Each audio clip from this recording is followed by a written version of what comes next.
Assalamualaikum warahmatullahi wabarakatuh. Shalom, Om Swastiastu, Namo Buddhaya, dan salam kebajikan dan salam Pancasila. Pertama-tama saya ingin mengucapkan terima kasih kepada Bu Sriyati yang mempersilahkan saya untuk menceritakan cerita pendek karya saya yang berjudul Jejak di Jalan Pulang. Nah, pada awal cerita, lebih tepatnya pada liburan lebaran kemarin atau tahun kemarin, saya mengalami sesuatu hal yang sangat berbeda. Bukan cuma liburan lebaran di rumah saja, tetapi saya liburan di kampung halaman ayah saya yang berletak di Kebumen, Jawa Tengah, dengan mengenakan motor. Nah, meskipun perjalanan itu sangat jauh dan sangat panjang, semua itu terbayarkan di saat saya sudah sampai ke kampung halaman ayah saya. Dan saya melihat kampung itu dengan udara yang sejuk, adem, orangnya ramah dan asri. Nah, sebelum berangkat, ayah saya menanyakan keadaan saya. Udah siap, Tong? Tanya ayah saya sambil mengecek bagian-bagian motornya agar tidak ada kendala saat perjalanan. Nah, aku menjawabnya dengan semangat, siap ya. Nah, waktu itu masih pagi buta. Udara dingin pun berasa banget di kulit saya. Dan jalanan Jakarta masih sepi. Awalnya sih aku menikmati perjalanan itu, apalagi udara pagi itu bikin suasana hati saya sejuk. Nah, saya duduk di jok belakang sambil bawa tas ransel di punggung saya. Ayah bilang kepada saya bahwasanya kampungnya bakal bikin aku betah karena udaranya sejuk dan pemandangannya bagus. Aku jadi makin penasaran. Nah, semakin aku penasaran, semakin aku mempertanyakan keadaan kampung tersebut. Aku mempertanyakannya ketika saya sedikit mengantuk karena saya tidak tidur pada malam itu. Nah, saya bertanya kepada ayah saya, emang kampungnya sebagus itu ya? Dan ayah saya tidak menjawabnya dengan sesuai harapan saya, tetapi dia semakin bikin saya penasaran. Dia malah menjawabnya, lihat aja nanti, kamu pasti suka. Nah, semakin dalam perjalanan itu semakin memakan beberapa jam, dan itu juga menandakan siang menjelang. Nah, jalanan mulai ramai karena banyak orang-orang mudik yang ingin mudik ke kampung halamannya. Dan panasnya matahari semakin menyengat. Awalnya sih aku masih kuat, tapi lama-lama aku juga capek juga duduk di motor itu. Pegel banget rasanya. Belum lagi di jalanan Pantura itu sangat panjang dan ada macet di beberapa titik yang bikin perjalanan saya serta ayah saya itu semakin lama. Aku mempertanyakan lagi kepada ayah saya, "Yah, jauh banget sih. Kita masih lama. Nggak sampai kampung ini," kata saya. Tanya saya sambil mengeluh. Nah, ayah malah menjawabnya begini, masih agak jauh, sabar ya, kita istirahat dulu bentar, nanti di SPBU, jawab ayah saya sambil terus mengajukan motor tersebut. Nah, karena merasa lelah setelah berkendara beberapa jam, kami memutuskan untuk singgah sejenak di sebuah pom bensin yang terletak di Jalan Raya Pemanukan. Nah, aku langsung memesan es teh dan sambil duduk menikmati minuman dingin tersebut, aku melihat sawah yang luas membentang di kejauhan. Anginnya pun sejuk dan bikin suasana hati aku semakin senang. Jadi senang maksudnya. Nah, setelah cukup beristirahat, kami melanjutkan perjalanan. Jalanan pedesaan mulai kelihatan meski rusak dan berdebu. Tandanya itu kampung halaman ayah saya semakin mendekat. Semakin dekat. Maksudnya sudah dekat.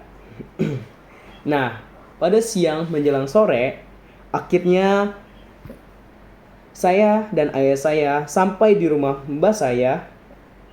Rumahnya sederhana, terbuat dari kayu dengan halaman yang luas dan pohon-pohon kelapa yang membentang lebat di daerah sana. Suasananya pun adem, beda jauh sama di Jakarta yang terasa sangat panas dan sangat bising karena kebisingan suara motor. Nah, aku pun langsung merasa nyaman.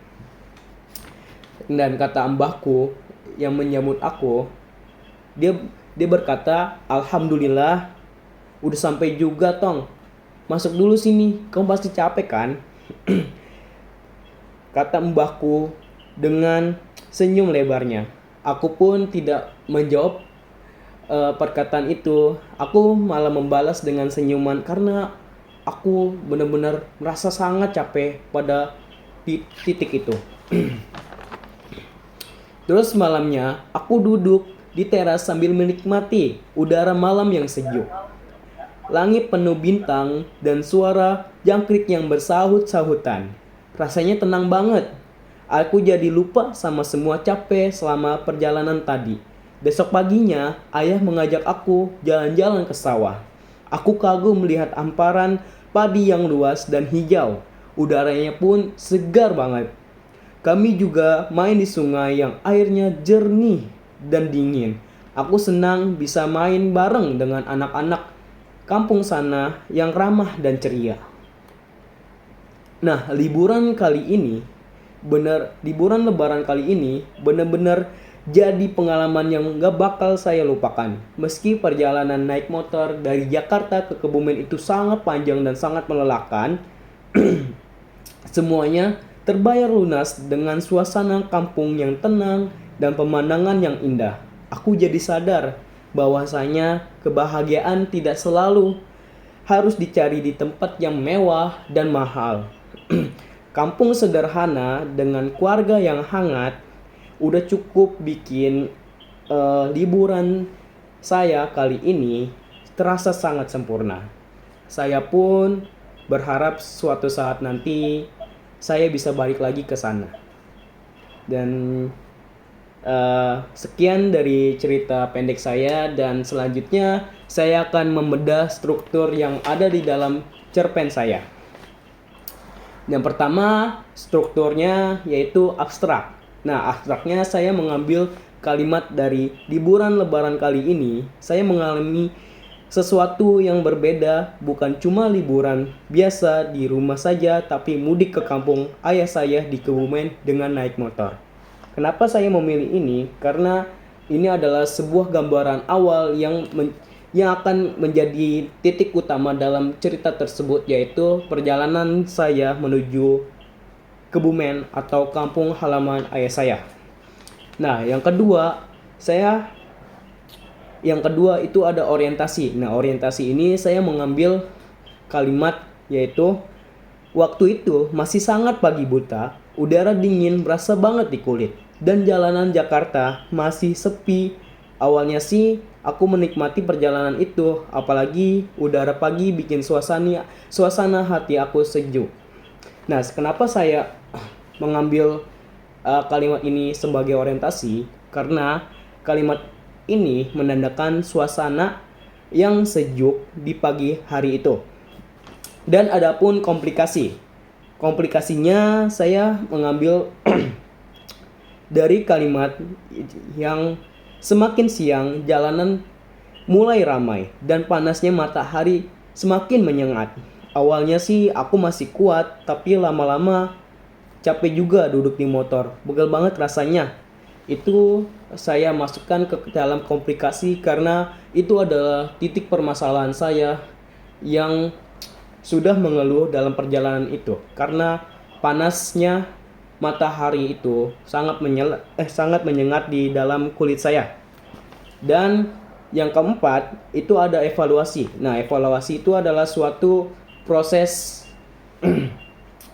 penyelesaian dari komplikasi itu, tapi belum sepenuhnya. Nah, saya mengambil saya mengambil evaluasi itu dari kalimat yang siang menjelang petang, akhirnya kami sampai di rumah mbak saya. Rumahnya sederhana, terbuat dari kayu, dengan halaman yang luas dan pohon kelapa besar di depannya. Suasananya adem banget di sana. Beda jauh sama Jakarta yang panas dan bising. Nah, kenapa saya masukkan ke dalam evaluasi? Karena ini adalah titik awal dari suatu komplikasi yang saya hadapi tadi. Dan yang kelima, ada resolusi. Nah, resolusi itu adalah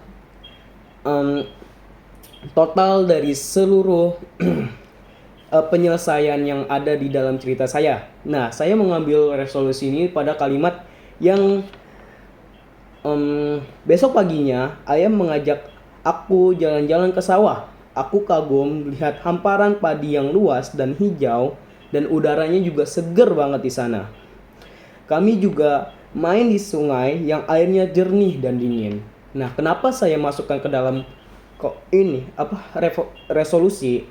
Karena ini adalah penyelesaian saya, dan saya juga mendapatkan faedahnya di sana dengan bermain sungai dan juga menikmati udara yang sejuk dan hangat di sana. Terus yang keenam ada koda. Nah, kodanya saya mengambil dari kalimat yang aku jadi sadar kebahagiaan gak selalu harus dicari di tempat yang jauh atau mahal. Kampung sederhana dengan keluarga yang hangat sudah cukup bikin liburan kali ini terasa sempurna. Kenapa pada kalimat itu saya mengambil kenapa saya mengambil kalimat itu sebagai koda? Karena ini adalah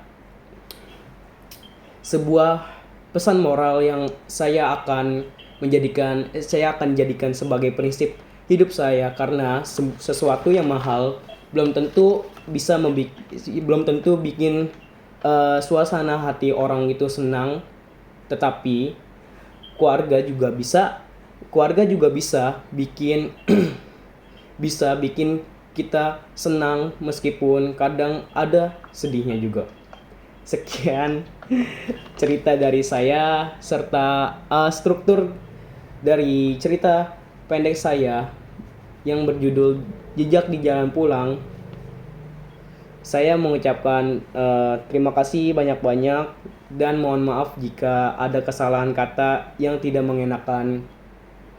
Saya mengucapkan terima kasih dan saya izin pamit. Assalamualaikum warahmatullahi wabarakatuh.